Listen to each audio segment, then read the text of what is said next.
Welcome into the greatest podcast in sport betting entertainment. My name is Tanner Kern, certified G, bona fide stud, and you can't teach that.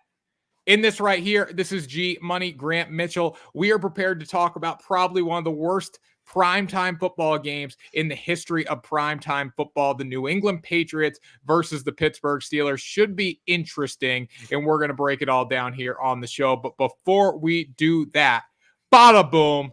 Man of the people in the room. How you doing, Grant? You riding this morning? Riding into what could be, to your point, one of the worst football games that we've ever seen. Now, it wasn't too long ago we had to watch the Bears play the Vikings in that horrendous game, but this has the potential to be even worse than that. And you know what? If it's not going to be a great game, I want it to be as terrible as possible.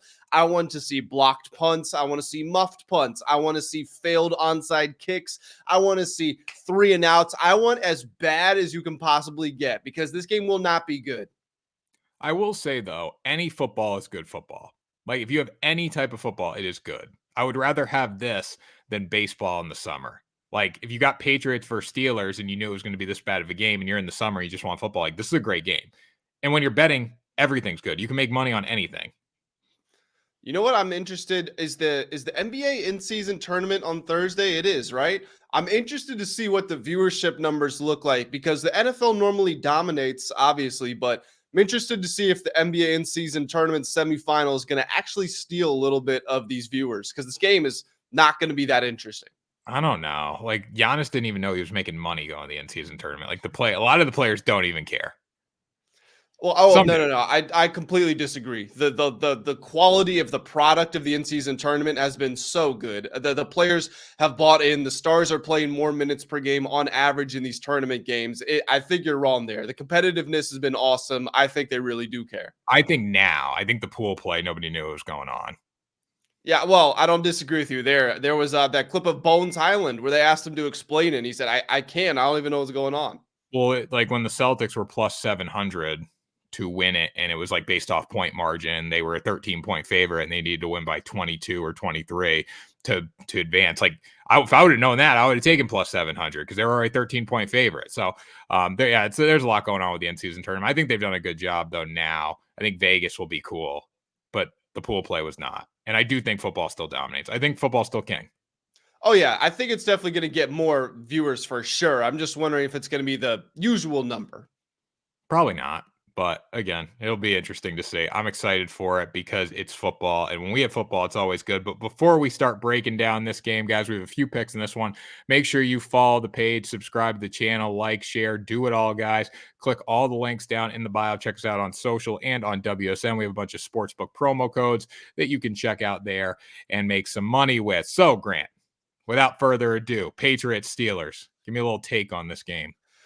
Okay, so Tanner, the line has moved from 5.5 to 6 points, which is good if you're a Patriots fan, because last week they failed to cover a 5.5-point line in a game where they only gave up 6 total points. They were 5.5-point underdogs and they lost 6-0. You know what? We're getting the full 6 here, and at least it's against the Pittsburgh Steelers team that is going to struggle to score the football no matter who's under center, but especially with Kenny Pickett out and Mitch Trubisky stepping in. Kenny Pickett injured his ankle last week, already had surgery on it. There's a chance he's back for the playoffs if the Steelers make it, but he's already been ruled out for this game. Mitchell Trubisky is not a very good quarterback, and I know that Kenny Pickett isn't either, so to be behind him in the depth chart really does say something. Now, the Patriots look like they're going back to the Bailey Zappi well. He's listed as the starter. He's the guy with the props on the sports books. Zappi was not good last week, but as you were telling me, very harsh conditions up there.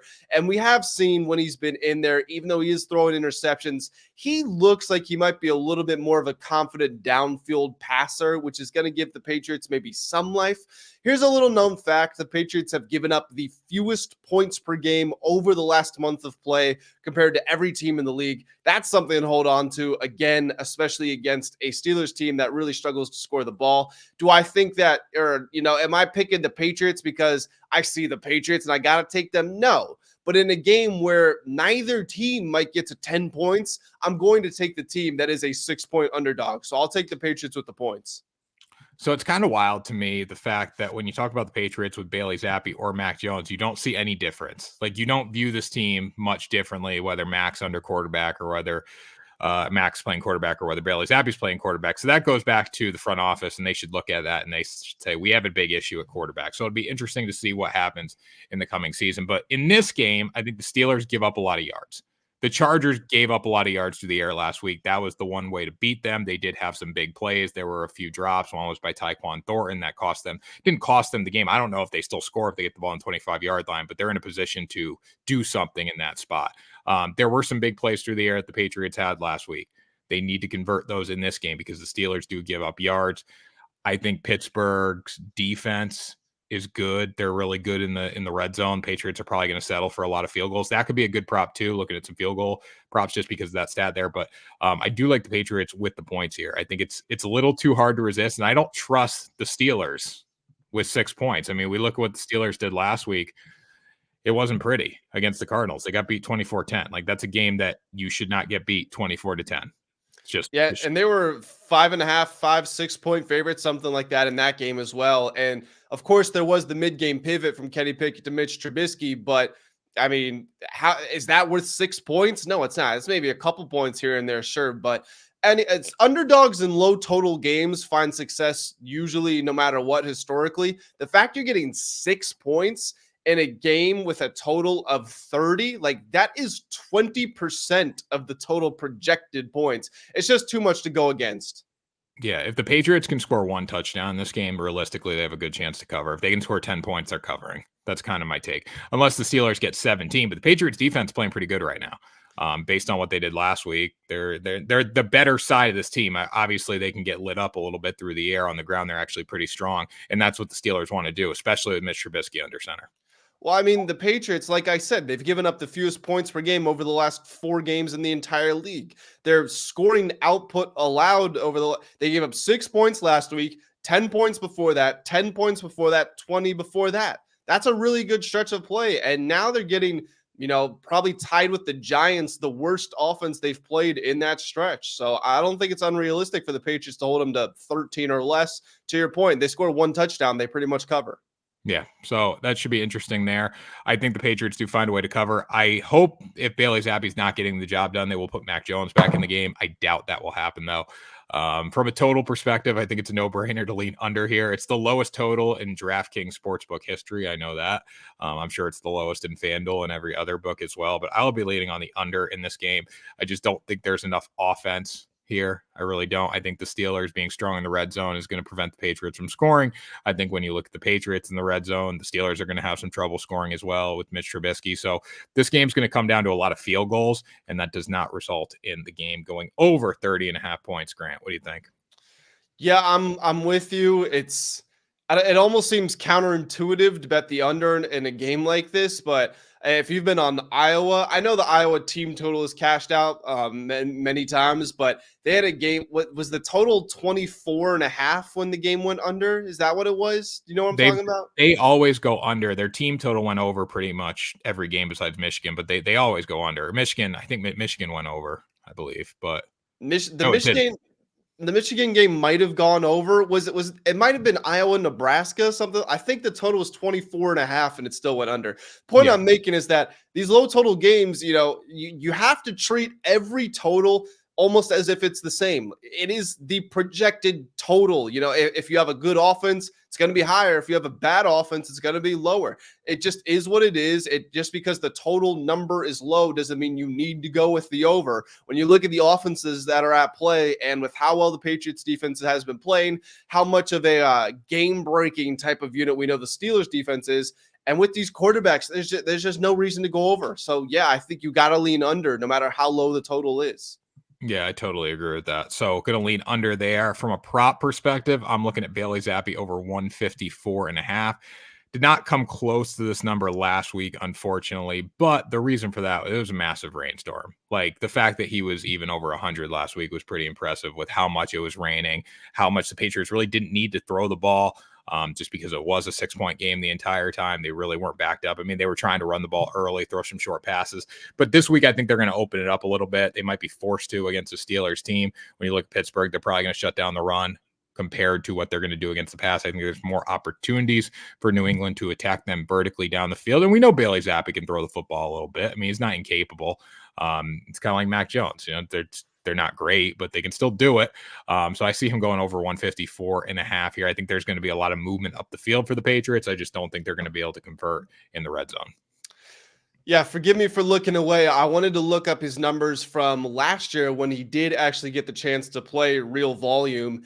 And the first time he trotted out there, he only had 99 yards. But that was his first game. After that, he goes 17 of 21 for 188, 24 of 34 for 309, and then 14 of 22 for 185. So when he's in decent conditions and he's actually given the chance to start the game, not coming in the middle of the fourth quarter when all hope is lost and being told to basically throw Hail Marys, he can move the ball down the field a little bit. I mean, Tanner, this is the guy that led that Western Kentucky offense we were talking about a few weeks ago, which scored 7,000 points per game. He can go out there. He can deliver. We talked about this in pre-production. I really struggled to find a prop that I like in this game purely because I think we're going to get so much nothingness from both of these teams. My favorite prop would also be the over on Zappi. I do think they're going to be able to move the ball. Pittsburgh is only 19th in passing yards allowed per game. But beyond that, I just don't think anything's really a guarantee here. Like, could Jaylen Warren theoretically go for 80 yards? Yeah, maybe if they just say, this is all we're going to do. We are only going to run the ball. But would it surprise me if Warren, Pickens, Trubisky, if they all went under? It wouldn't. So nothing for me here is a guarantee. I want to see what no touchdown score is in this game. I don't think they're not even playing it. They don't even have it. Yeah, it doesn't surprise me. I mean, that's probably not that far away. Like, what's the maybe like plus 130, plus 140? I don't think it's that unrealistic. Yeah, there's no touch. There usually is too. There's usually no touchdown score option, but there's not right now, at least. I don't know. I feel like you have to price that in like the high. You probably have to say like plus 2,000 at least, don't you think? For this game or just in general? For this game. A plus 2,000 no touchdown score? Maybe not in this game. Plus, well, the Steelers defense is plus 650. The Pats defense is plus 1,200. It's got to be plus 1,000 for sure. Bro, I'm telling you, I think it could be closer to like plus 200, plus 300. I don't know, plus 3, maybe plus 4. It's not a plus 1,000, but it's probably a big liability for them, no matter what they price it at, because people would just be absolutely hammering that, because there's a very good chance there is no touchdown score in this game based on what we've seen, based on how good these teams are on defense in the red zone, and based on how bad the offenses are with the backup quarterbacks in. So should be an interesting game. And Tanner, also the fact this is a primetime game. What do we know about those? Lots of unders. Yeah, a lot of unders in primetime games. You're right about that. So should be a good one. Should be a good one. I'm pumped. It's gonna be fun.